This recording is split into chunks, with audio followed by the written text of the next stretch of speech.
Pastor Brian from Summit Church here. I made an important announcement last Sunday about how we will be transitioning some of our staff over the next year and a half. It was part of our new sermon series on scarcity versus abundance. Now, I know that not everyone is at church every Sunday, so some of you probably missed the announcement. This will greatly impact both our budget and the life of the church in the coming years, and I want to make sure everyone is aware of it. So, where we're heading with staff over the next couple of years is the topic for this week's edition of Wednesday's Words with Pastor Brian. Our new series called Scarcity versus Abundance is on the topic of giving, and I began with a quick explanation of why we're doing this series and why now. Well, we have a congregational meeting every November where we vote on the next year's budget. Well, last November's meeting was kind of difficult. We presented a budget for 2024 that was less than 2023. And to do that, we reduced the number of ministry budgets and didn't give any raises to the staff.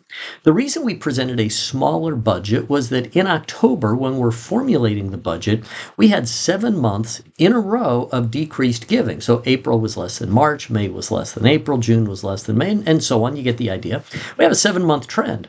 Well, some of you weren't happy that your pastors weren't getting any raises, especially at a time when there was record inflation. And I really appreciate the care and concern you all have for your pastors. But that said, the budget we presented seemed like a wise move based on what we were seeing within the church. You know, the interesting thing is that enough money came in during the final 6 weeks of the year.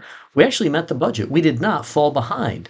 Now, that's great, but by then, we had already voted on this year's budget, and that's the budget we're working with.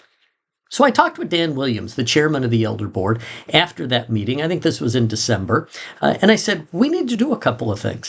First, I told Dan, we need to have more than one congregational meeting per year. I suggested we have one in late spring before the summer vacations begin to update the church on how we're doing financially. So the November meeting doesn't have any surprises. That meeting will be on May 19th, a week from this Sunday. But I also told Dan, this is the second thing, that we need to do some teaching on giving. I've been lead pastor now for just over 4 years, and I haven't done a sermon series on the topic of giving during that time. Now, I'm not avoiding it. I normally teach through books of the Bible chapter by chapter, and the topic of money has come up a number of times. We saw it in Philippians. There's a lengthy section of it in 1 Timothy. We went through that book. It came up in the Sermon on the Mount. But we haven't done a series dedicated to that topic alone. And I told Dan I should probably do a series on giving in the coming months.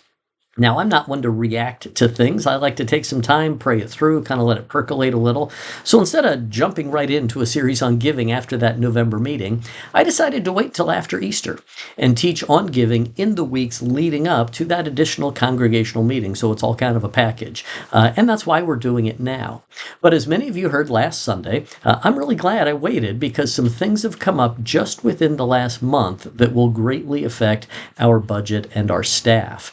And how we respond to these things really comes back to this idea of scarcity versus abundance. Most of you know Craig Helmick.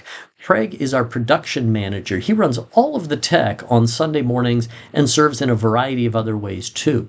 Craig was offered a job at another church in town. Now, this particular church has over 2,000 people. We currently pay Craig for just 10 hours a week. This church has offered him a position of 30 hours a week.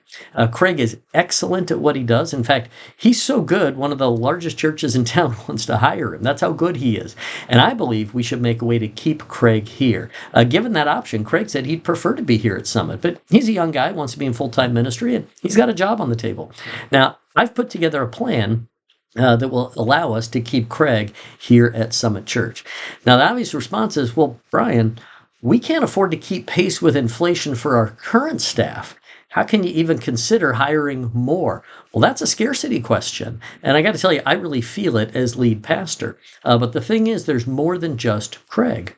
When I became lead pastor, one of the first things I did was sit down with every staff member and ask them about their commitment to Summit Church and where they saw themselves in the coming years. There's often turnover with a change in leadership, and you can't take it personally. It's just the way it is. Well, at the time, Chad told me he thought he had 5 years left as our worship pastor. He was pursuing acting and some other things. Well, that was 4 years ago. So you can do the math. When I heard about Craig, I sat down with Chad again and asked him where he was at. Chad told me that he thinks he will leave our church within the next year and a half, 2 years at the most. Now, let me be clear. Chad hasn't turned in his resignation. He's just said that it's coming within the next year and a half or so.